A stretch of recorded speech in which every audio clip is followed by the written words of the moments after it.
എന്നോടൊപ്പം എല്ലാ പ്രവർത്തനങ്ങളിലും പങ്കുകൊണ്ട് കഷ്ടപ്പെട്ട സേവനോത്സുകരായ നിസ്വാർത്ഥമതികളായ അസംഖ്യം സുഹൃത്തുക്കളെയും ഗുരുജനങ്ങളെയും ഞാൻ ഓർക്കുന്നു. അവരാണ് എനിക്ക് താങ്ങും തണലുമായി എന്നും നിന്നിട്ടുള്ളത്. അവരുടെ കർമ്മശക്തിയായിരുന്നു എൻ്റെ അക്ഷയമായ കൈമുതൽ. എൻ്റെ ജീവിതത്തിലെ അവിസ്മരണീയമായ മറ്റൊരു രംഗത്തെപ്പറ്റി 2 വാക്ക് പറഞ്ഞ് അവസാനിപ്പിക്കട്ടെ.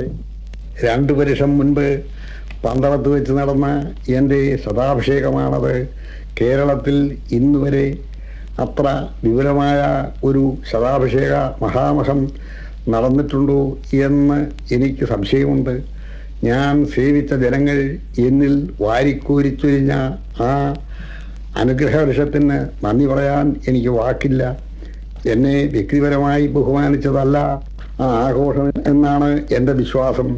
നേരെ മറിച്ച് ആത്മാർത്ഥമായ പൊതുസേവനത്തിന് ജനങ്ങൾ നൽകിയ ബഹുമതിയായിരുന്നു ആ ശതാഭിഷേക മഹാമഹം. പെരുന്നയിലെ എൻ്റെ വീട്ടിൽ നിന്നും പന്തളം വരെ 20 നാഴിക ദൂരം ശതാഭിഷേക ദിവസം എന്നെ ഘോഷയാത്രയായി കൊണ്ടുപോയപ്പോൾ റോഡിൻ്റെ ഇരുവശങ്ങളിലും ജാതിമതഭേദമന്യേ സ്ത്രീ പുരുഷന്മാർ തിങ്ങിക്കൂടി നിന്ന് എന്നെ അനുഗ്രഹിച്ചു.